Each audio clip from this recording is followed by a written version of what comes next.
Good morning, dear students. In today's class, we'll go through some basic ideas of object-oriented programming.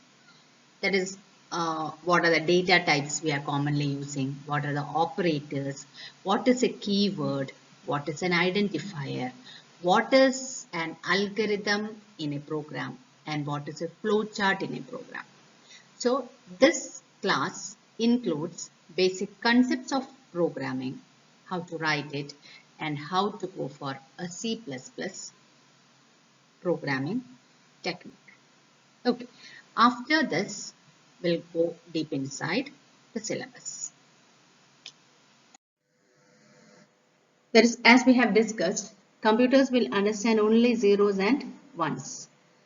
Whatever values, either decimal or either numbers or characters or special symbols we are giving, that will be converted into its equivalent binary values, and the computer does process on that binary values and gives the output, which will be binary value. Then again it will be converted into English language. That is what the process actually happening within a computer. Okay.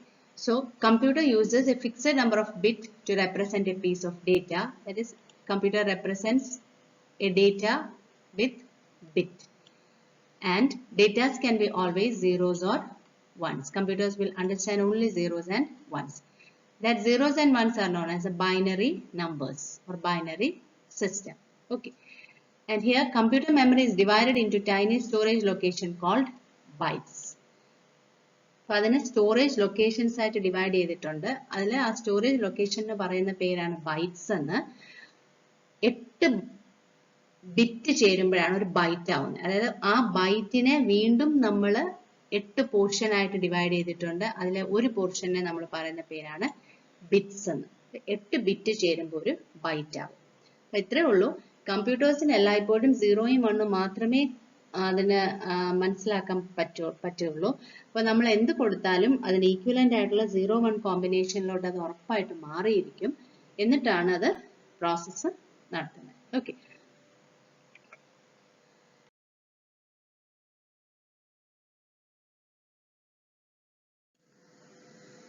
Algorithm is a step-by-step method of solving problem.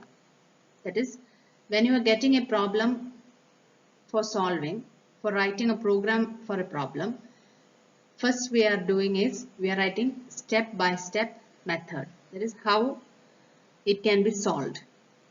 That thing we are writing in step, and that process is known as algorithm.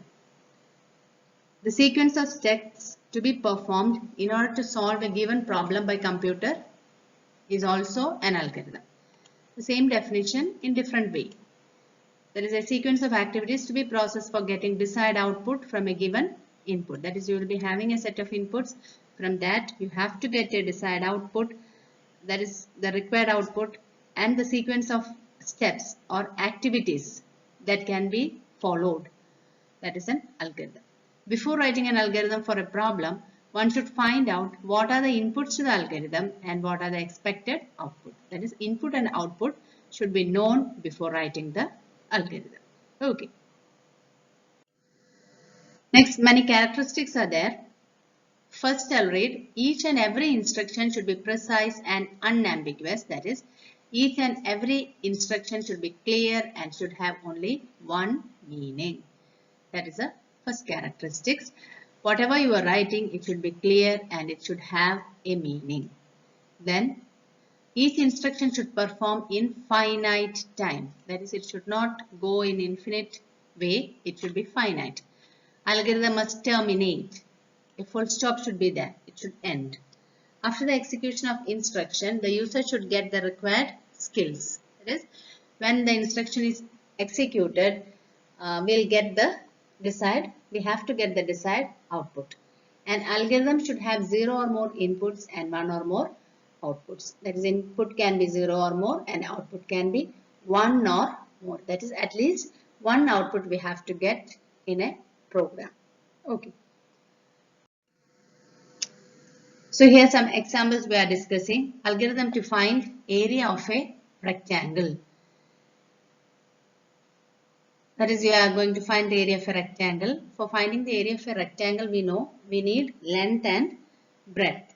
So start and stop. These two should be the starting and ending lines. And then second step is read the length and breadth of the rectangle. That is, we have to read the length and we have to read the breadth of the rectangle. Then we have to calculate the area. Area is equal to length into breadth, and you have to print the area.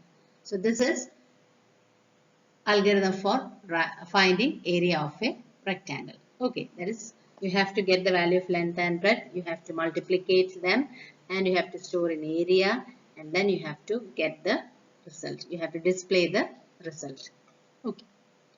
And the second question we are seeing is to find largest among two numbers. That is, two numbers you are having and you have to find the largest among them. So let the number be A and B. The numbers are A and B. So we know that if two numbers are there and you have to find the bigger, means we have to compare them. So I am checking if A greater than B. So compare both the values. If A is greater, if this is true, for a condition true and false will be there, as we have discussed in the class. So for this case, A greater than B. If it is true, that is, if A is greater than B, you have to print the value of A. And then else, that is for if, else is the combination. So for else, print B. Then since you have started an if here, you have to end it by end if. That's the rule. And then stop. So that is about largest among two numbers.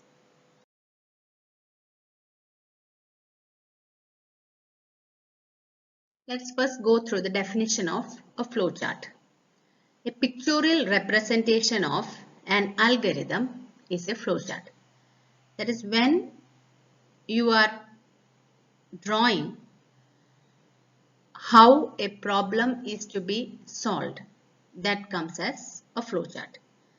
Algorithm means we are writing the sequence of steps based on step 1, step 2, so on, and that is an algorithm. Same thing we are representing with the help of a picture. That's a flowchart. This helps to understand the sequence of steps necessary to solve a given problem. ഇപ്പോൾ നിങ്ങൾക്കൊരു problem solve ചെയ്യണമെങ്കിൽ നമ്മൾ sequence of steps എഴുതി കഴിഞ്ഞാൽ, അതായത് step 1, step 2 എന്ന് പറഞ്ഞിട്ട് sequence of steps എഴുതി കഴിഞ്ഞാൽ അതൊരു അൽഗോരിതം ആകും.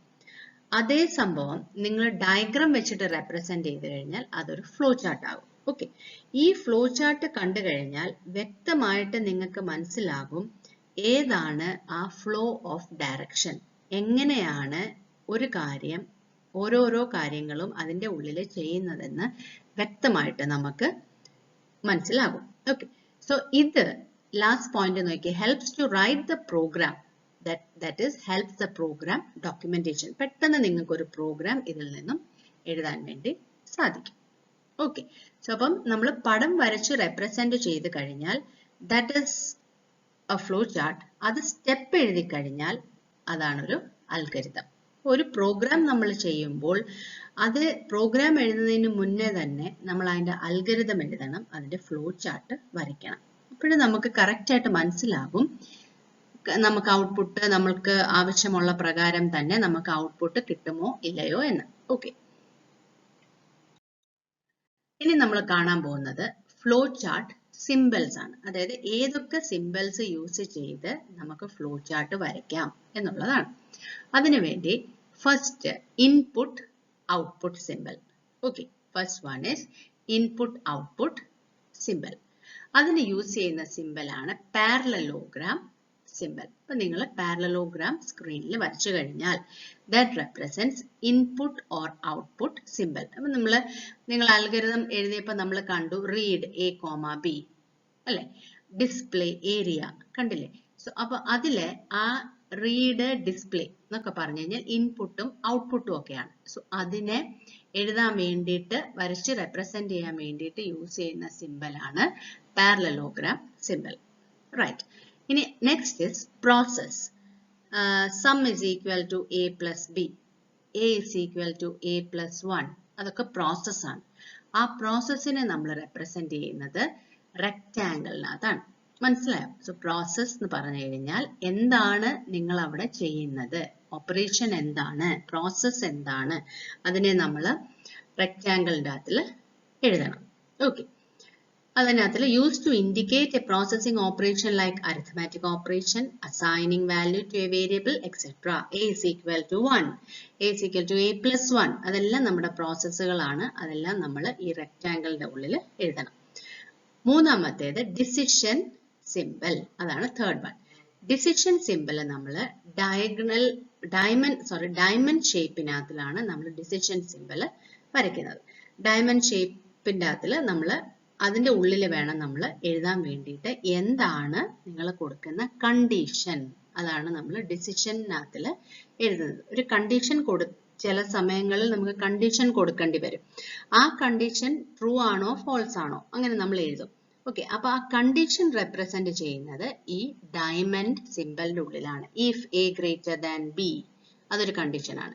സോ അങ്ങനത്തെ കണ്ടീഷൻസ് എഴുതുന്നതെല്ലാം നമ്മൾ ഈ ഡയമണ്ട് ഷേപ്പിന്റെ ഉള്ളിലാണ്. ഓക്കെ, അപ്പൊ മൂന്നെണ്ണം ക്ലിയർ ആയല്ലോ.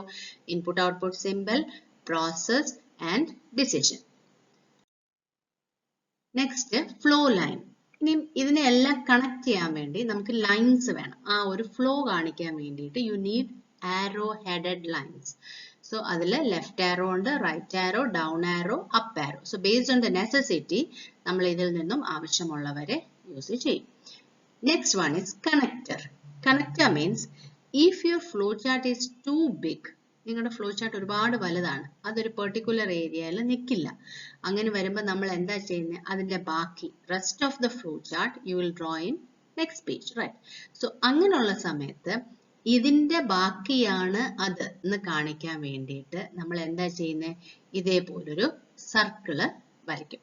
സോ ആ ഒരു സർക്കിൾ വരച്ചിട്ട് ആ സർക്കിളിന്റെ ഉള്ളിൽ നമ്മൾ സപ്പോസ് എ എന്ന് എഴുതി. ഓക്കെ, എ, അപ്പം എ വെച്ചിട്ടാണ് നമ്മൾ ഇവിടെ നമ്മൾ ഫ്ലോ ചാർട്ട് വരച്ചിട്ടുണ്ട്.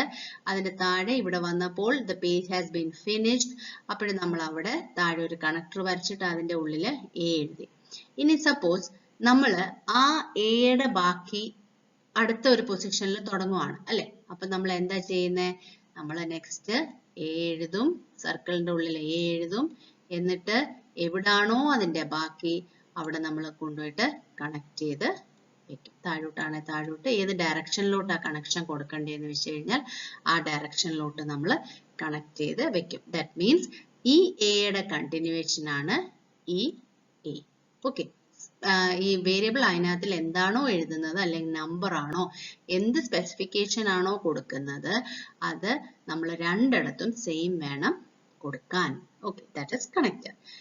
Then another symbol is terminal symbol. നമുക്കറിയാം, നമ്മളൊരു അൽഗരിതം എഴുതുമ്പോൾ ആദ്യം ഒരു സ്റ്റാർട്ട് എഴുതും, ലാസ്റ്റ് നമ്മളൊരു സ്റ്റോപ്പ് അല്ലെങ്കിൽ നമ്മളൊരു എൻഡ് എഴുതും. സോ അങ്ങനത്തെ എഴുതാൻ വേണ്ടിയിട്ട് യൂസ് ചെയ്യുന്നതാണ് ടെർമിനൽ സിമ്പിൾ. ദാറ്റ് മീൻസ് രണ്ട് പാരലൽ ലൈൻസ് വരയ്ക്കണം, അതിനെ കണക്ട് ചെയ്ത് നമ്മളൊരു സെമി സർക്കിൾ പോലെ വരയ്ക്കണം. So that is A terminal simple. So ഇത്രയുമാണ് ഇമ്പോർട്ടൻ്റ് ആയിട്ട് നമ്മൾ യൂസ് ചെയ്യുന്ന ഫ്ലോ ചാർട്ട് സിമ്പിൾസ്. ഓക്കെ, 6 എണ്ണമാണ് നമ്മൾ കണ്ടത്. അതാണ് നമ്മൾ കോമൺലി ഒരുപാട് സ്ഥലത്ത് യൂസ് ചെയ്യുന്ന സിമ്പിൾസ് ആണ് ഇത് ഇത്രയും. ഓക്കെ, അപ്പൊ നമ്മൾ സിമ്പിൾസ് എന്തൊക്കെയാണെന്ന് കണ്ടു. ഇനി ആ സിമ്പിൾസ് യൂസ് ചെയ്ത് എങ്ങനെയാണ് നമ്മളൊരു ഫ്ലോ ചാർട്ട് വരയ്ക്കുന്നതെന്ന് ഒരു എക്സാമ്പിൾ വെച്ചിട്ട് കാണാം. സോ ഇവിടെ തന്നിരിക്കുന്ന example flow chart for addition of 2 numbers. അതാണ് നമ്മൾക്ക് തന്നിരിക്കുന്ന ക്വസ്റ്റ്യൻ.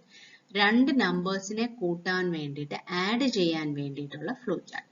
അപ്പോൾ നമുക്ക് basically what we need 2 numbers വേണ്ടേ, 2 നമ്പേഴ്സ് വേണം. ആൻസർ സ്റ്റോർ ചെയ്യാൻ വേണ്ടിയിട്ട് നമുക്കൊരു വേരിയബിളും വേണം.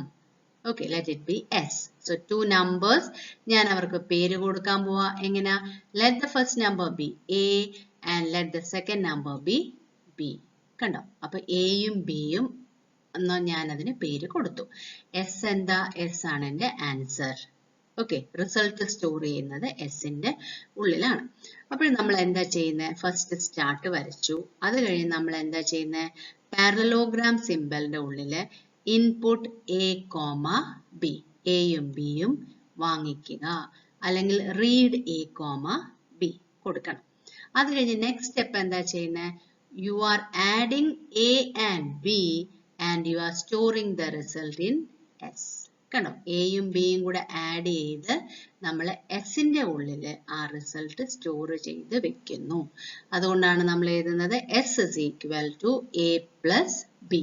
That is add A and B and store the answer in S. Right, അത് നമ്മളൊരു പ്രോസസ്സാണ്. അതുകൊണ്ട് നമ്മൾ അതിനൊരു റെക്ടാംഗിൾ സൈനിനകത്തിൽ കൊടുത്തു. അടുത്തത് ഇനി നെക്സ്റ്റ് എന്ന് പറഞ്ഞു കഴിഞ്ഞാൽ പ്രിന്റ് ആണ്. So you got the answer, right? So A and b, they have been added and it has been stored in the result in the variable s. So next we have to display, അല്ലെങ്കിൽ we have to print s. So അപ്പോൾ നമ്മൾ print s കൊടുത്തു, നമ്മുടെ programme കഴിഞ്ഞു. Last step is stop. ഇവരെ എല്ലാവരെയും connect ചെയ്യാൻ ഇടയ്ക്ക് നമ്മൾ arrow marks യൂസ് ചെയ്യണം. Okay, so this is the way how addition of two numbers can be represented with the help of a flowchart. Okay. So next we are going to learn what is keyword. Keyword endana? C++ program ile keyword endana? Okay. Ipo ningal തൊട്ട് മുമ്പത്തെ സ്ലൈഡുകളിൽ കണ്ടു C in C out. എന്താ C in ഞാൻ പറഞ്ഞു തന്നെ? Input വാങ്ങിക്കാൻ വേണ്ടി നമ്മൾ യൂസ് ചെയ്യുന്നതാണ് C in. പ്രിന്റ് ചെയ്യാൻ വേണ്ടി നമ്മൾ യൂസ് ചെയ്യുന്നതാണ് C out. അവർക്ക് വേറെ ഒരു ഉപയോഗവുമില്ല, അവരെ അതിനു വേണ്ടി മാത്രം ആണ് നമ്മൾ ഉപയോഗിക്കുന്നത്. സോ അതാണ് keywords. Okay, they are reserved words. Reserved words ആണ് കീവേഡ്സ്. എന്തിനാ? As they are reserved for special purposes and cannot be used for other purposes. അവർക്ക് അവരുടേതായിട്ടുള്ള പർപ്പസ് ഉണ്ട്, അവരെ അതിനു വേണ്ടി മാത്രമാണ് നമ്മൾ യൂസ് ചെയ്യുന്നത്, വേറെ എവിടെയും നമ്മൾ അവരെ യൂസ് ചെയ്യില്ല. സോ അങ്ങനെ കുറെ കീവേഡ്സ് ഉണ്ട്. Examples for, new, short, int, float, if, else, while, switch etcetera. പിന്നെ ഒരുപാട് കീവേഡ്സ് ഉണ്ട്. നമ്മൾ കോമൺ ആയിട്ട് യൂസ് ചെയ്യുന്ന ജനറൽ ടേംസ്, ഇപ്പൊ ഇൻക്ലൂഡ് അതൊരു കീവേഡാണ്. ഓക്കെ, ഇന്റ് നമ്മൾ കണ്ടു, ഇന്റ്, യൂസിങ് നെയിം സ്പേസ് കണ്ടോ, അതെല്ലാം കീവേഡ്സ് ആണ്. അതുവരെ അവർക്ക് വേണ്ടി മാത്രമേ നമ്മൾ ഉപയോഗിക്കുള്ളൂ, വേറെ ഒരിടത്തും നമ്മൾ അവരെ ഉപയോഗിക്കില്ല. That is keyword. They are the reserved words. They are specially meant for some special purpose. They are not being used for any other purposes. That is the keyword. Okay. Next is identifiers. Identifiers, name itself it explains, it used to identify something. എന്തിനെങ്കിലും തിരിച്ചറിയാൻ വേണ്ടി use ചെയ്യുന്നതാണ് identifiers. So let's see definitions of identifiers. So these are user defined words that are used to name different program elements such as memory locations, statements, functions, objects, classes. So user defined words. User defined words എന്താ? യൂസറിന്റെ സൗകര്യാർത്ഥം define ചെയ്യുന്ന words ആണ് user defined words. ഇപ്പൊ നമുക്ക് എല്ലാവർക്കും ഓരോ പേരുണ്ട്. എന്തിനാ?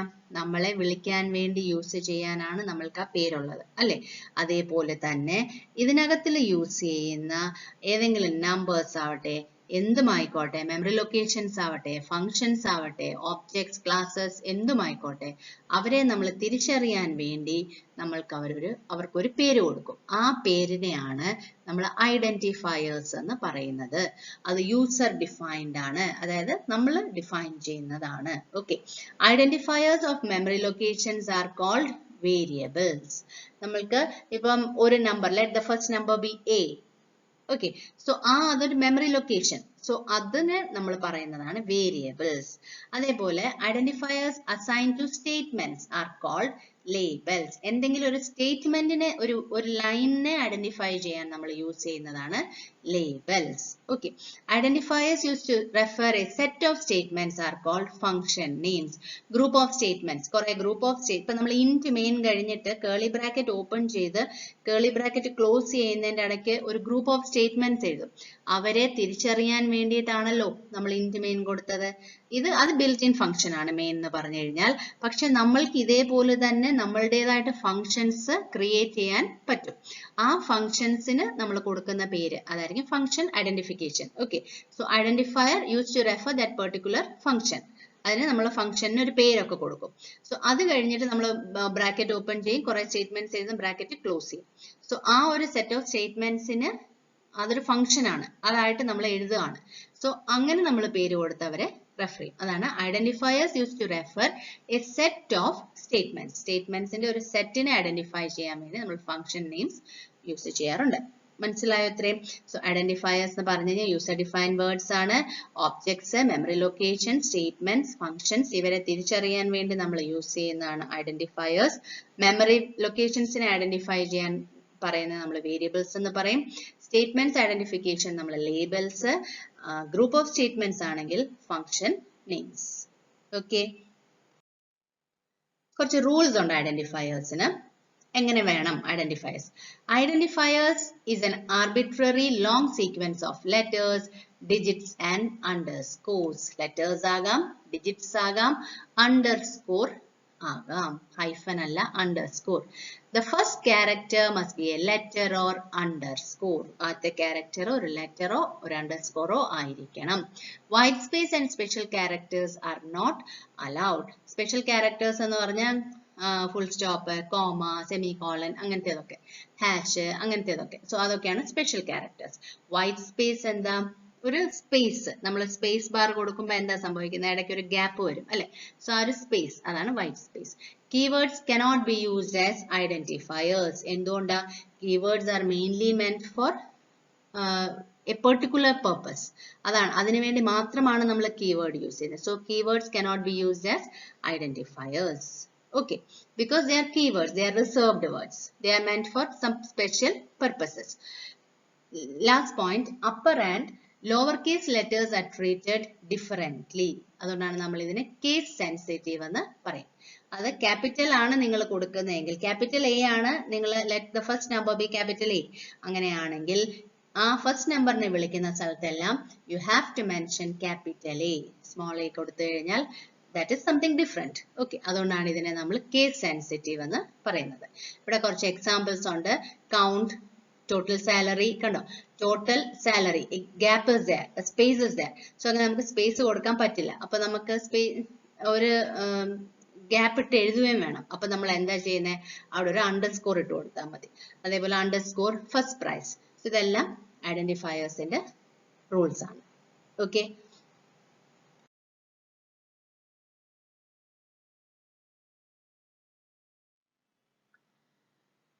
so we know that in computer programming, data are very important.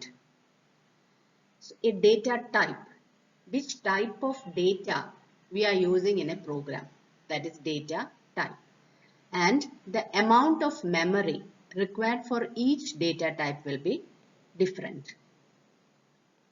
So different types of data we can use while writing a computer program. Data types are used to tell the variables the type of data it can store. ഏത് തരം data ആണോ ഉപയോഗിക്കുന്നത്, ഏത് nature ആണോ ആ ഡേറ്റയ്ക്കുള്ളത് എന്നുള്ളതാണ് നമ്മൾ data ടൈപ്പിനകത്തിൽ പറയുന്നത്. സോ പല തരത്തിലുള്ള ഡേറ്റാസിനെ നമുക്ക് കമ്പ്യൂട്ടർ പ്രോഗ്രാമിനകത്തിൽ ഉപയോഗിക്കാനായിട്ട് പറ്റും. സോ ഓരോ ഡേറ്റാസിനും, ടൈപ്പ് ഓഫ് ഡേറ്റാസിനും അതിനനുസരിച്ചുള്ള സ്പേസ് കമ്പൈലർ അലോക്കേറ്റ് ചെയ്ത് തരും. ഓക്കെ, സോ ഇനി നമുക്ക് കാണാം ഏതൊക്കെ ടൈപ്പ് ഓഫ് ഡേറ്റാസ് ആണ് നമുക്ക് ഉപയോഗിക്കാൻ പറ്റുന്നതെന്ന്. Now let's see data types in detail. 3 types of data types are there in C++, mainly classified as primitive data types, derived data types, and user-defined data types. Primitive data types are, they are integers, floating point, character, double floating point, boolean and void. Derived are function, array, pointer and reference. User-defined data types are class, structure and union. So let's see one by one. So first we learn what is primitive data type or fundamental data type or primary or built-in data types. This is a basic type of data used in C++ program. This is a basic, that is what built-in or fundamental or primary. Okay, and integer. Integer is a primitive data type or it is a fundamental data type. Keyword used is int, int. നമുക്കറിയാം keyword എന്ന് പറഞ്ഞു കഴിഞ്ഞാൽ reserved word ആണ് അല്ലേ. So integer എന്നുള്ള ഡേറ്റയെ represent ചെയ്യാൻ വേണ്ടി നമ്മൾ യൂസ് ചെയ്യുന്ന keyword ആണ് int. അത് whole numbers ആയിരിക്കും. We know that for writing a program you need data. So if in a program you fail to give the data as a number, as a whole number, in that case you have to declare it as int. So നിങ്ങൾക്ക് രണ്ട് നമ്പേഴ്സിനെ add ചെയ്യണം. അതിൽ let the numbers be a and b. അപ്പോൾ നിങ്ങൾ അതിനെ whole numbers മാത്രമേ കൊടുക്കാൻ ഉദ്ദേശിക്കുന്നുള്ളൂ എങ്കിൽ നമ്മൾ അതിനെ int a, b എന്ന് പറഞ്ഞ് നമ്മൾ ആദ്യമേ ഡിക്ലെയർ ചെയ്യും. ഓക്കെ, അതൊക്കെയാണ് ഇതിന്റെ യൂസ് എന്ന് പറഞ്ഞു കഴിഞ്ഞാൽ. അതായത് ആ ഡേറ്റാസ് ഈ കാറ്റഗറിയിൽ ഇന്റ് എന്ന് അല്ലെങ്കിൽ ഇന്റീജർ എന്ന് പറയുന്ന കാറ്റഗറിയിൽ പെട്ടതാണ് എന്ന് നിങ്ങൾ നേരത്തെ പറയണം, ലിസ്റ്റ് കൊടുക്കണം. നിങ്ങൾ ഈ ഇന്ന ഡേറ്റാസ് യൂസ് ചെയ്യുന്നുണ്ട്, അവർ ഈ ടൈപ്പിൽ പെട്ടവരാണ്. അപ്പൊ നമുക്ക് കമ്പ്യൂട്ടർ ആ ടൈപ്പിലെ ഡേറ്റാസ് മാത്രമേ അതിനെ അക്സെപ്റ്റ് ചെയ്യത്തുള്ളൂ. ഓക്കെ, അപ്പൊ അതാണ് ഇന്റ്. ഇനി these are whole numbers without fractional parts. Decimal number അല്ല, whole numbers ആണ്. It can be positive, negative or 0. And the size is 4 bytes. Next is floating point. Floating point എന്ന് പറഞ്ഞു കഴിഞ്ഞാൽ keyword used is float. That is decimal numbers, fractional numbers. Contains one or more decimals sufficient for storing 7 decimal digits. Decimal point കഴിഞ്ഞിട്ട് 7 digit വരെ ഇതിനകത്തിൽ use ചെയ്യാൻ നമുക്ക് സാധിക്കും. Size is 4 bytes. That is, if you are supposed to give the number as a fractional number, you have to declare it as float. Use the keyword float. Next is character. അതാണ് മൂന്നാമത്തെ primitive data type, character. Keyword used is char. Char എന്ന് പറയുന്ന keyword ആണ് നമ്മൾ അവിടെ use ചെയ്യുന്നത്. അതിന്റെ size 1 byte ആണ്. അതൊരു ലെറ്റർ ആകാം അല്ലെങ്കിൽ ഒരു ഡിജിറ്റ് ആകാം, സ്പെഷ്യൽ സിംബൽ ഓർ പങ്ക്ച്വേഷൻ. നിങ്ങൾ ആ ഒരു ക്യാരക്ടറിനെ എപ്പോഴും നമ്മളൊരു സിംഗിൾ കോട്ട്സിനകത്ത് കൊടുത്തിട്ടുണ്ടെങ്കിൽ that is A character. That comes under char keyword. Okay, നിങ്ങൾ എഴുതി വരുമ്പം നിങ്ങൾ പ്രോഗ്രാംസ് എഴുതുന്നത് നിങ്ങൾക്ക് തറോ ആവും. അപ്പൊ നമ്മൾ ഒരു ക്യാരക്ടർ ആയിട്ടാണ് നിങ്ങളൊരു ഡേറ്റയെ ഡിക്ലെയർ ചെയ്യുന്നതെങ്കിൽ നമ്മൾ അത് എപ്പോഴും സിംഗിൾ കോട്ട്സിനകത്ത് എന്ത് കൊടുക്കുന്നോ that becomes a character. Okay, next is double data type floating point. അതൊന്ന് പറഞ്ഞു കഴിഞ്ഞാൽ നമ്മൾ നോർമൽ ഒരു ഫ്ലോട്ടിംഗ് പോയിന്റ് കണ്ടു. ഡെസിമൽ പോയിന്റ് കഴിഞ്ഞ് 7 ഡിജിറ്റ് വരെ നമുക്ക് കൊടുക്കാൻ പറ്റത്തുള്ളായിരുന്നു. ഇവിടെ ആണെങ്കിൽ 15 ഡെസിമൽ ഡിജിറ്റ്സ് വരെ നമുക്ക് കൊടുക്കാം. അതാണ് പോയിന്റ് കഴിഞ്ഞിട്ട് 15 നമ്പേഴ്സ് വരെ കൊടുക്കാൻ സാധിക്കും. ബേസിക് ആയിട്ട് പറഞ്ഞാൽ നോർമൽ ഒരു സിമ്പിൾ ഡെസിമൽ നമ്പർ ആണ് അതിനെ ഫ്ലോട്ട് ആയിട്ട് ഡിക്ലെയർ ചെയ്യും. കുറച്ചും കൂടെ ലെങ്തി ആയിട്ടുള്ള ഫ്ലോട്ടിംഗ് നമ്പർ ആണെങ്കിൽ നമ്മൾ അതിനെ ഡബിൾ എന്ന് പറഞ്ഞിട്ട് ഡിക്ലെയർ ചെയ്യും. അതിന് കീവേഡ് യൂസ്ഡ് ഇസ് ഡബിൾ.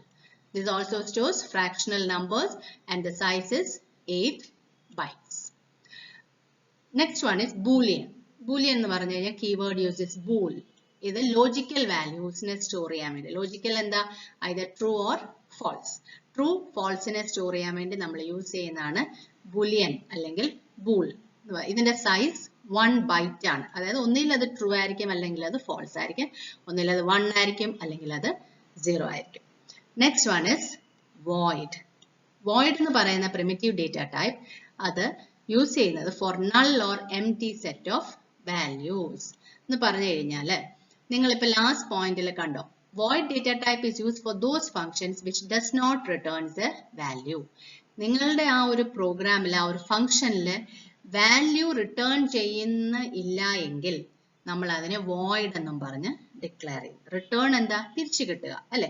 അങ്ങനെ ഒരു വാല്യൂനെ നിങ്ങൾ തിരിച്ചു വാങ്ങിക്കുന്നില്ല എന്നുള്ള ഒരു ഫംഗ്ഷൻ ആണ് നിങ്ങൾ എഴുതുന്നതെങ്കിൽ നമുക്ക് അതിനെ void എന്നും പറഞ്ഞ് ആ ഫംഗ്ഷനെ നമുക്ക് ആ ഒരു ഡേറ്റ ടൈപ്പിൽ നമുക്ക് അതിനെ ഉൾക്കൊള്ളിക്കാൻ സാധിക്കും. അതിന് യൂസ് ചെയ്യുന്ന കീവേഡ് ആണ് void. Void എന്ന് പറയുന്ന keyword, and it indicates an empty set of data.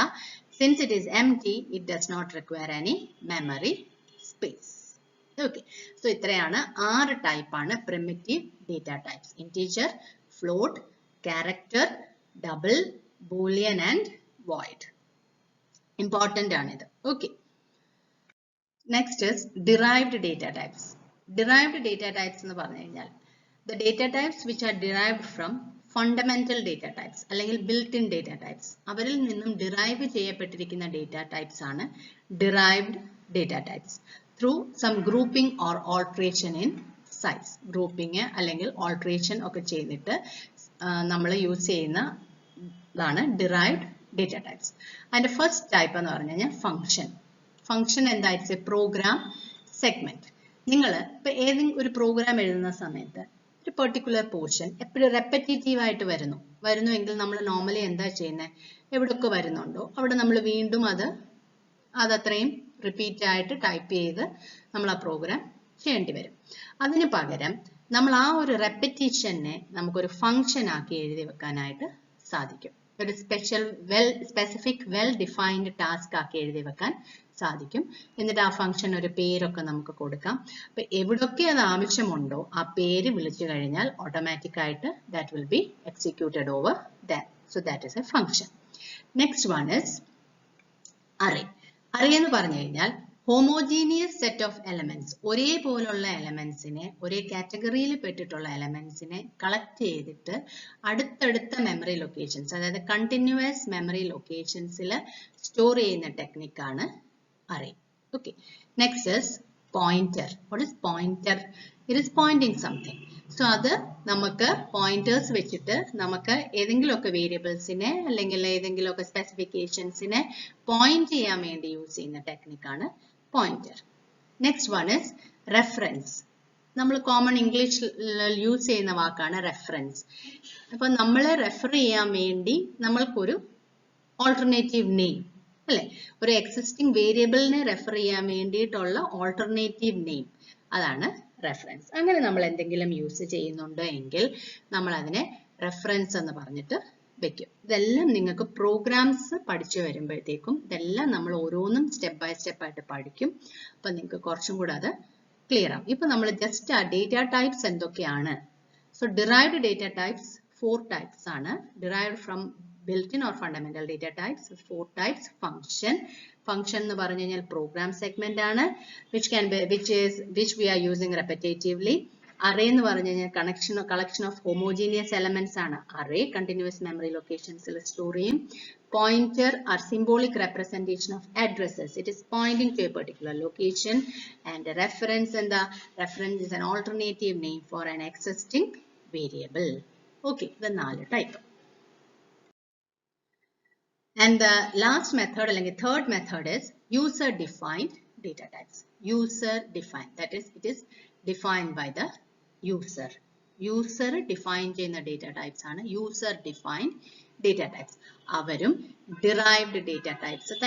Okay, the data types that are defined by the user are called the derived data types or user-defined derived data types. That is a type of derived data types.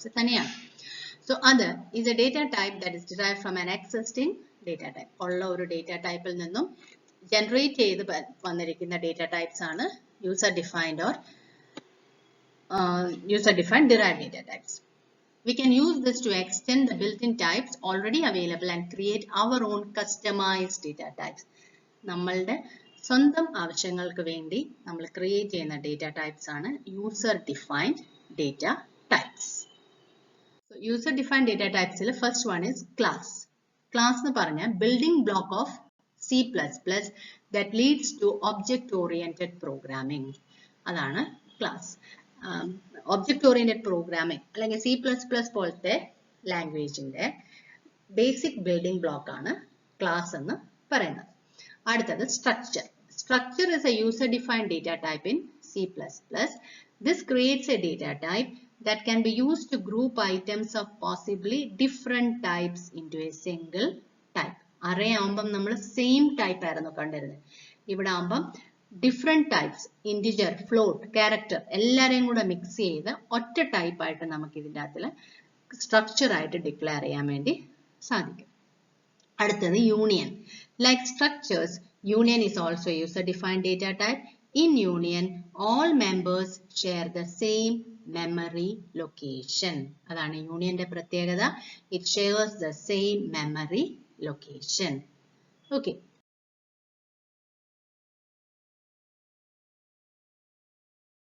Let's start. Operators helps computers to carry out operations. That is, to do a particular operation, operators are required. Other than operators, operands are also required for an operation. Operands are the participants of an operation. So let's consider the example A plus B. In A plus B, A and B, they are the operands and plus is the operator. Okay, so these 2 points, there is operators and operands, you have to keep in mind. Okay. In C++, these are the types of operators. Arithmetic operators, assignment operators, relational operators, logical operators, input-output operators, increment and decrement operators, conditional operators, and size of operators. So let's learn one by one. In this, arithmetic operators. Okay, so arithmetic operators which is used for doing arithmetic operations. Okay, arithmetic operations ചെയ്യാൻ വേണ്ടി ഉപയോഗിക്കുന്നതാണ് arithmetic operators. Arithmetic operations എന്തൊക്കെയാ? Addition, subtraction, multiplication and division. അതിന് use ചെയ്യുന്ന symbols ആണ് plus, minus, star, അതായത് ഇൻടുവിന്റെ symbol, by, ഡിവിഷന്റെ symbol. ഇത് കൂടാതെ C++-നകത്തില് വേറൊരു ഓപ്പറേറ്ററും കൂടെ ഉണ്ട്. അതിനെ നമ്മൾ ഈ പെർസെൻറ്റേജ്, അത് നമ്മുടെ നോർമൽ പെർസെൻറ്റേജ് അല്ല, അതിന് പകരം അതിനെ നമ്മൾ മോഡുലസ് ഓപ്പറേറ്റർ എന്നാണ് പറയുന്നത്. ഓക്കെ, അതായത് പ്ലസ്, മൈനസ്, ഇൻറ്റു, ബൈ, ഡിവിഷന്റെ ബൈ. ഇത് കൂടാതെ ഒരു സ്പെഷ്യൽ ഓപ്പറേറ്റർ ഉണ്ട്, പെർസെൻറ്റേജ് അല്ലെങ്കിൽ മോഡുലസ് ഓപ്പറേറ്റർ. അതും നമ്മൾ ഇതിനകത്തിൽ യൂസ് ചെയ്യാറുണ്ട്. അത് ഒരുപാട് സ്ഥലത്ത് നമ്മൾ പ്രോഗ്രാം എഴുതുമ്പോൾ നമ്മൾക്ക് വേണ്ടുന്ന ഒരു ഓപ്പറേറ്റർ ആണ്. ഇനി മോഡുലസ് എന്താണ്? നിങ്ങൾക്കറിയാം, നിങ്ങൾ ഒരു നമ്പറിനെ ബൈ, അതായത് 5/2 ചെയ്ത് കഴിഞ്ഞാൽ 2.5 അതാണല്ലോ ആൻസർ. അപ്പൊ അതിലെ റിമൈൻഡറിന് ഇമ്പോർട്ടൻസ് വരുന്നതാണ് നമ്മൾക്ക് മോഡുലസ് ഓപ്പറേറ്റർ കൊണ്ട് ഉദ്ദേശിക്കുന്നത്. സോ ഇപ്പൊ ചിലപ്പോൾ നമ്മൾ ഓഡ് ഓർ ഈവൻ ആണോ എന്ന് കണ്ടുപിടിക്കാനുള്ള ഒരു പ്രോഗ്രാം ചെയ്യണം. നമ്മൾ ഒരു നമ്പർ ഓഡാണോ ഈവൻ ആണോ എന്ന് എങ്ങനെ ആ നമ്പർ കണ്ടുപിടിക്കുന്നത്? ആ നമ്പറിനെ 2 കൊണ്ട് ഡിവൈഡ് ചെയ്യും. കംപ്ലീറ്റ്ലി ഡിവിസിബിൾ ആണെങ്കിൽ, അതായത് റിമൈൻഡർ 0 ആണെങ്കിൽ നമ്മൾ ഈവൻ എന്നും, റിമൈൻഡർ 0 അല്ലാതെ വേറെ എന്തെങ്കിലും ആണെങ്കിൽ അതിനെ ഓഡ് എന്ന് നമ്മൾ പറയും. അങ്ങനല്ലേ പറയുന്നത്? സോ അവിടെ എന്തിനാ ഇമ്പോർട്ടൻസ്? റിമൈൻഡറിനാണ്. സോ റിമൈൻഡർ 0 ആണെങ്കിൽ അപ്പൊ നമ്മൾ അവിടെ എന്താ ചെയ്യുന്നത്? n എന്ന് പറയുന്ന നമ്പറിനെ 2 കൊണ്ട് ഡിവൈഡ് ചെയ്യുമ്പോൾ റിമൈൻഡർ 0 ആണോ എന്ന് നോക്കും. അപ്പോഴും നമ്മൾ അവിടെ നോക്കുന്നത് n എന്ന് പറയുന്ന നമ്പറിനെ n%2, അപ്പോഴവിടെ റിമൈൻഡറിനായിരിക്കും ഇമ്പോർട്ടൻസ് വരുന്നത്. ഓക്കെ, അതാണ് മോഡുലസ് ഓപ്പറേറ്റർ. ക്ലിയർ? n%2 എന്ന് പറഞ്ഞു കഴിഞ്ഞാൽ n, whatever may be the number, when it is divided by 2, give importance to the remainder. അതാണ് അതിന്റെ മീനിങ്. സോ അതാണ് മോഡുലസ് ഓപ്പറേറ്റേഴ്സ്. ഓക്കെ, സോ ഇത്രയാണ് ഇമ്പോർട്ടൻ്റ് ആയിട്ടുള്ള arithmetic operators. Second type of operator assignment operator ആണ്. Assignment operator normally use ചെയ്യുന്ന symbol ആണ് equals. That is a is equal to 5. a is equal to 5ന്റെ meaning എന്താ? എക്ക് നമ്മൾ 5 എന്ന് പറയുന്ന വാല്യൂ അസൈൻ ചെയ്ത് കൊടുക്കുന്നു. അതാണ് എക്ക് നമ്മൾ 5 എന്ന് പറയുന്ന വാല്യൂ അസൈൻ ചെയ്ത് കൊടുക്കുന്നു, അല്ലെ? അതാണ് അസൈൻമെന്റ് ഓപ്പറേറ്റർ. അതൊരു ബൈനറി ഓപ്പറേറ്റർ ആണ്. എന്ന് വെച്ചാൽ എന്താ, രണ്ട് ഓപ്പറൻഡ് ഉണ്ട്. എ എന്ന് പറയുന്ന ഓപ്പറൻഡും 5 എന്ന് പറയുന്ന വേറൊരു ഓപ്പറൻഡും. അതിൽ first operant should be a variable അല്ലെ, ഇതൊരു വേരിയബിൾ ആയിരിക്കും. And where the value of the second operand is to be stored. അതാണ് അസൈൻമെന്റ് ഓപ്പറേറ്റർ. ഓക്കെ, ഇതൊരു ഒന്നും കൂടി ഡീറ്റെയിൽ ആയിട്ട് പറഞ്ഞിരിക്കുകയാണ്. Equal to, that is a simple assignment operator. അതുപോലെ പ്ലസ് ഈക്വൽസ് എന്ന് പറഞ്ഞ വേറൊരു ഓപ്പറേറ്റർ ആണ്. അത് അസൈൻമെന്റ് ഓപ്പറേറ്റർ ആണ്. Suppose C is equal to C plus A. നിങ്ങൾക്ക് റൈറ്റ് സൈഡിലും സി ഉണ്ട്, ലെഫ്റ്റ് സൈഡിലും സി ഉണ്ട്. So you can write for this type of statements, you can write C plus is equal to A. That means C is equal to C plus A.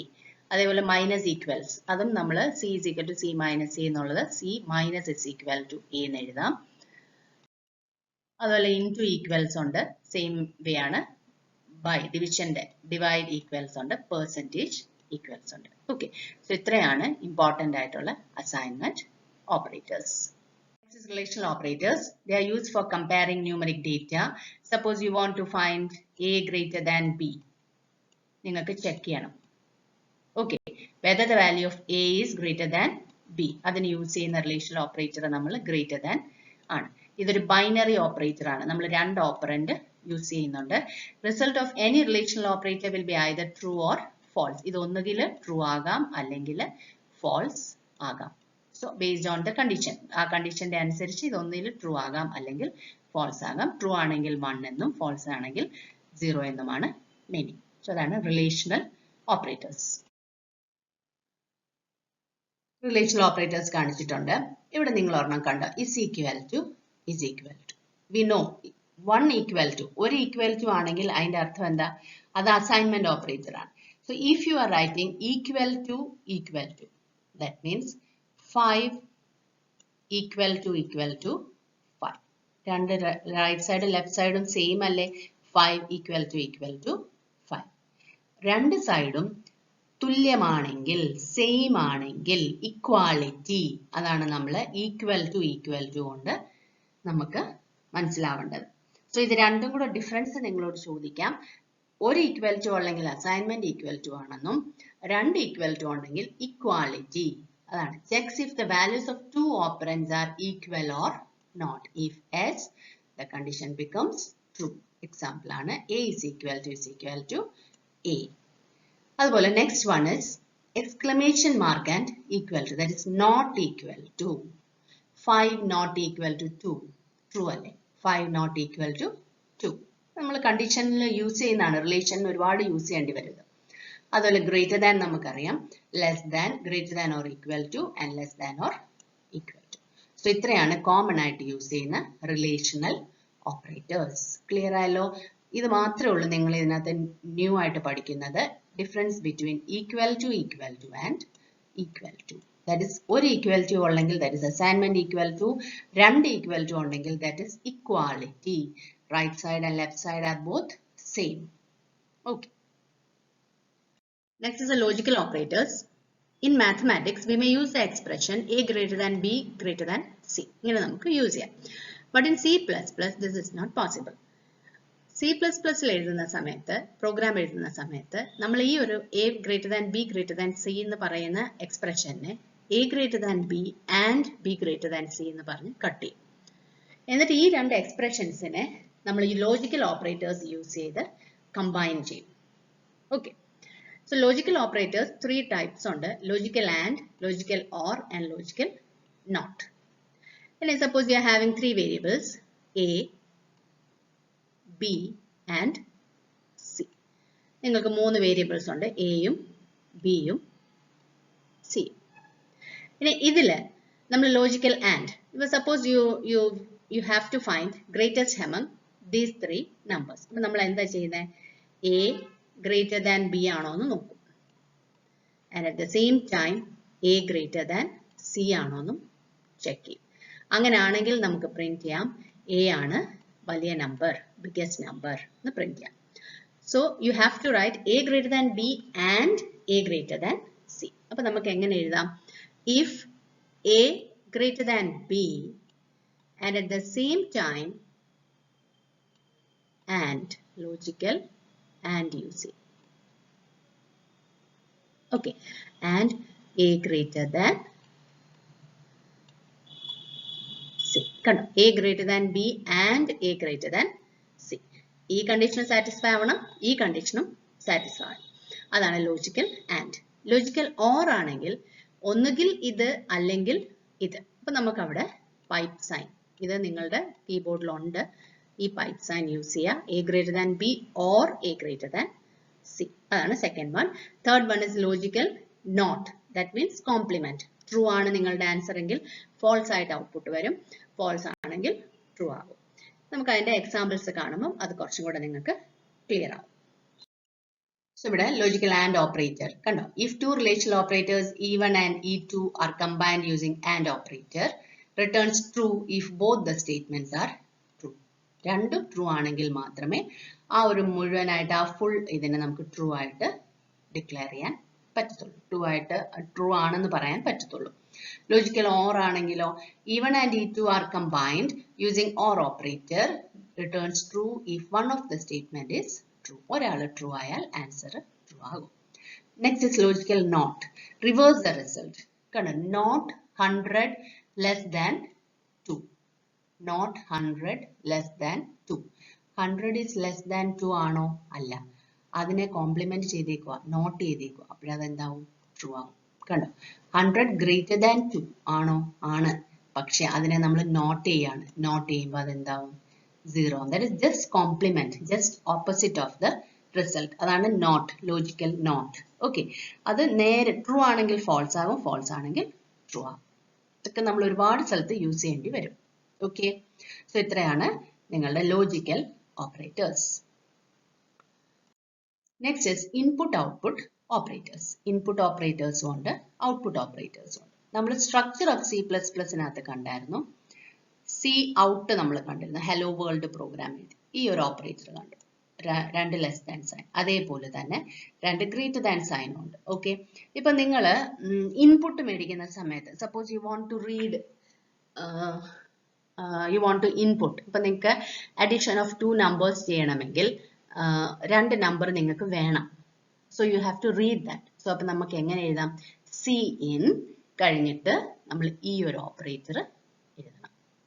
Okay, അതാണ് input operator. എന്തെങ്കിലും നിങ്ങൾ ഒരു value വാങ്ങിക്കുന്ന സമയത്ത് നിങ്ങൾ use ചെയ്യുന്ന operator ആണ് ഈ ഒരു ഓപ്പറേറ്റർ, ഇൻപുട്ട് ഓപ്പറേറ്റർ. അതിന് പറയുന്ന പേരാണ് get from or extraction operator. ഇനി എന്തെങ്കിലും ഒരെണ്ണം പ്രിന്റ് ചെയ്യണമെങ്കിൽ, ഡിസ്പ്ലേ ചെയ്യണമെങ്കിൽ നമ്മൾ യൂസ് ചെയ്യുന്നതാണ് put to or insertion operator. Sign മാറാൻ പാടില്ല. Okay, so this is input operator and this one is output operator. Okay, next one is increment and decrement operators. അത് രണ്ട് സ്പെഷ്യൽ ഓപ്പറേറ്റേഴ്സ് ആണ്. അവർ യുണേറി operators ആണ്. അതായത് ഒരു ഓപ്പറന്റ് മാത്രമേ അവർക്ക് കാണത്തുള്ളൂ, ഒരു ഓപ്പറന്റ്. അതാണ് unary operators. And operand should be a variable. Operand എപ്പോഴും ഒരു വേരിയബിൾ ആയിരിക്കും. ഇൻക്രിമെന്റ് ഓപ്പറേറ്റർ കണ്ടോ, പ്ലസ് പ്ലസ്. നമ്മൾ ഇങ്ങനെ ഒരു A is equal to A plus 1. അതായത് എയുടെ വാല്യൂ കൂടി കൂടി വരണം. 1 1 വെച്ചിട്ട് the value of A should be incremented. അപ്പൊ നമുക്ക് എങ്ങനെ എഴുതാം? A plus plus എന്ന് എഴുതാം. അതാണ് ഇൻക്രിമെന്റ്. അതേപോലെ എയുടെ വാല്യൂ 1 1 വെച്ച് മൈനസ് ആയി വരണം. അപ്പൊ നമുക്ക് എങ്ങനെ എഴുതാം? A മൈനസ് മൈനസ് എന്ന് എഴുതാൻ സാധിക്കും. അതാണ് increment operator and decrement operator. Okay, 1 1 വെച്ച് കൂടി പോകുന്നു, അപ്പൊ നമുക്ക് പ്ലസ് പ്ലസ് എന്ന് എഴുതാം. 1 1 വെച്ച് കുറഞ്ഞു കുറഞ്ഞു പോവാണെങ്കിൽ മൈനസ് മൈനസ് എന്ന് എഴുതാൻ സാധിക്കും. Okay, next one is conditional operators. Conditional operators കണ്ടോ, ടെർണറി ഓപ്പറേറ്റർ ആണ്. അതായത് 3 ഓപ്പറന്റ് നമ്മൾ ഇതിനകത്തിൽ യൂസ് ചെയ്യും. അതിലെ എക്സാമ്പിൾ എക്സ്പ്രഷൻ 1. ഇവിടെ സിൻടാക്സ് എന്ന് പറഞ്ഞിട്ടുണ്ട്. സിൻടാക്സ് റൂൾ ആണ് അല്ലെങ്കിൽ ഗ്രാമർ ആണ്. ഇതെങ്ങനെ എഴുതാം എന്നുള്ള ജനറൽ ഫോമാറ്റ് ആണ് സിൻടാക്സ് കൊണ്ട് ഉദ്ദേശിക്കുന്നത്. Expression 1 question mark, expression 2 colon, expression 3. 3 operand ഇല്ലേ? Expression 1, expression 2 and expression 3. 3 operands ഉണ്ട്. അതുകൊണ്ടാണ് ഇതിനെ നമ്മൾ ടെർണറി ഓപ്പറേറ്റർ എന്ന് പറയുന്നത്. എക്സാമ്പിൾ കണ്ടു, pass is equal two percentage greater than 50. അതാണ് expression 1, percentage greater than 50. question mark ittu. So this is a condition. If the percentage is greater than 50 ആണെങ്കിൽ true ആണെങ്കിൽ എന്താ pass execute ചെയ്യണം, pass എന്ന് print ചെയ്യണം. തെറ്റാണെങ്കിൽ fail എന്ന് print ചെയ്യണം.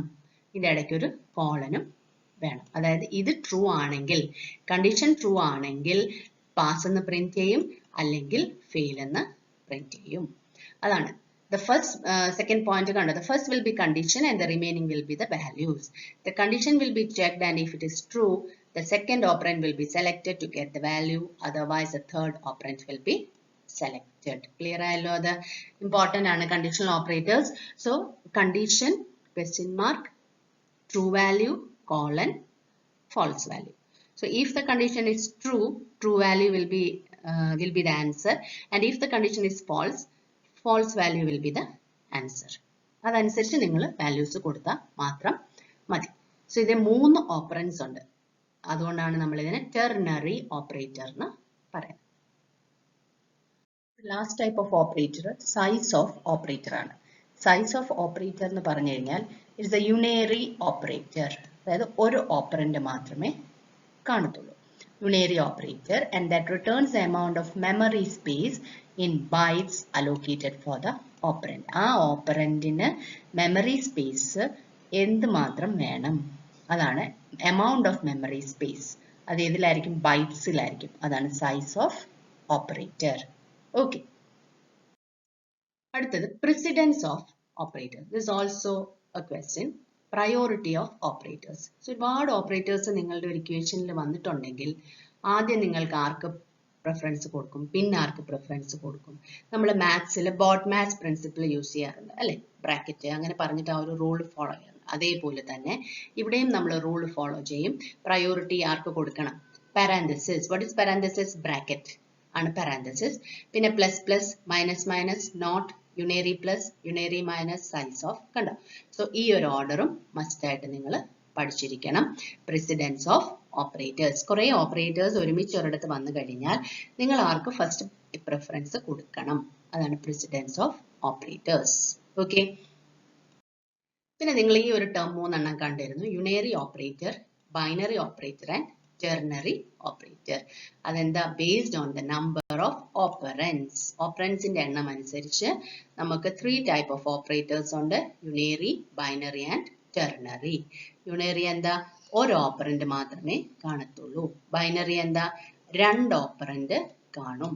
ടെർണറി എന്താ? 3 ഓപ്പറന്റ് കാണും. സോ ഇതും നിങ്ങൾ ഓർത്ത് വെച്ചോണം. നമ്പർ ഓഫ് ഓപ്പറൻസിന്റെ അനുസരിച്ച് operators unary operator, binary operator and ternary operator. Okay. So ഇത്രയുമാണ് നമ്മൾ ഇന്ന് ഇവിടെ പഠിച്ചത്. നമ്മൾ ഓപ്പറേറ്റേഴ്സ് എന്താണെന്ന് പഠിച്ചു, ഓരോ ഓപ്പറേറ്റേഴ്സിന്റെ യൂസ് പഠിച്ചു, പിന്നെ പ്രിസിഡൻസ് പഠിച്ചു, അതേപോലെ തന്നെ യുണേറി ഓപ്പറേറ്റർ, അതായത് based on the number of operands നമുക്ക് ഓപ്പറേറ്റേഴ്സിനെ വീണ്ടും നമുക്ക് ഡിവൈഡ് ചെയ്യാൻ വേണ്ടി പറ്റും. ഓക്കെ. സോ ഇത്രയാണ്. ഇത് ഇമ്പോർട്ടൻറ്റ് ക്വസ്റ്റ്യൻ ആണ്. നമ്മൾ ത്രൂ ഔട്ട് ദ പ്രോഗ്രാം ഇത് നമുക്ക് ആവശ്യമായിട്ട് വരും.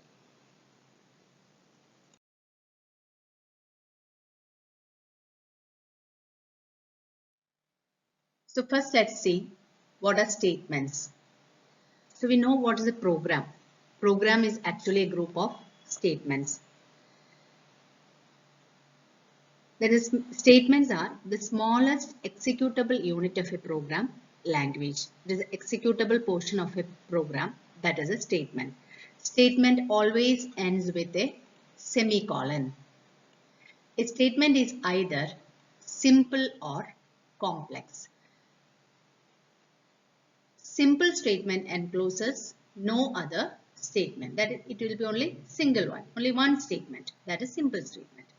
Compound statement, that is group of statements.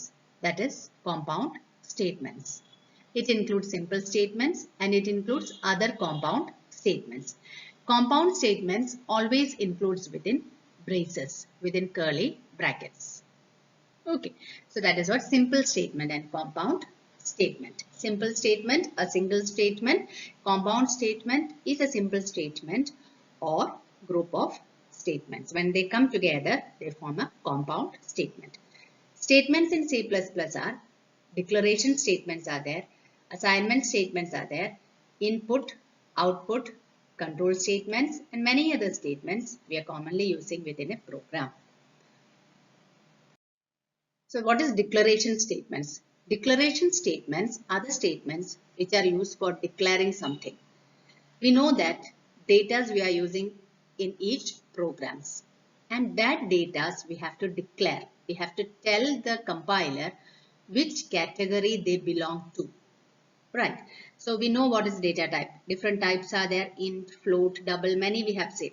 So that statement we have to write within a program before using it. That is what every user-defined word should be defined in the program before it is used. A variable in a program is a user-defined word, and it is an identifier of a memory location. It's an identifier. No. So data types, the data, that variables, the names what we are giving to a particular data, they are actually the identifiers. So that identifiers are to be declared in the starting of the program. That is the last point. When we declare a variable, we should tell the compiler about the type of data that will be stored in it. So that is what declaration statement. Syntax of declaration statement. As I said before, syntax means rule. That is syntax. So data type you have to write either int, float, char, whatever it may be. You have to mention it over here, and you have to write the variables. Suppose int a comma b comma c, that is a, b and c are variables and they belong to the data type int. Okay, so the data type should be any valid data type in C++. We know that is many types are there. From that, anyone you have to write in this data type. If more variables are to be declared, they can be separated by comma. Here variable 1, variable 2 are there. No, so we have to separate it with commas. Declaration statements always ends with semicolon. Variables are to be declared just before its use or at the beginning of the program. That is, before using that particular variable, you have to declare it. That is the general rule. Examples of declaration statements: int roll number. That is, roll number is a variable which we are using, and that is an identifier given to a particular section, and that is integer data type. N, P, they are also float data types. Okay, they are also being declared like this. The last topic in this module is input-output streams. While learning the structure of a program, the first statement, that is first line, which we wrote as hash include iostream.h. No, input-output stream.h. That is, input is what it helps to read the data. Output is what it helps to display the data. So scene is used, here it is written, scene is used with a stream extraction operator, and this is a symbol that is scene, read. This one we are using. And for cout, for displaying, we are using insertion operator. This is the symbol, and you are writing cout, the result is, and you have to mention what is the output. So just see the example. Here it is written cout and then insertion extraction operator, and then the result is we have given in double quotes. That means the result is that item will be printed as it is. Okay, and then the result is, after that, whatever the value of x, that will be substituted in this portion. Okay, so that is cout is output stream and cin is input stream. Okay.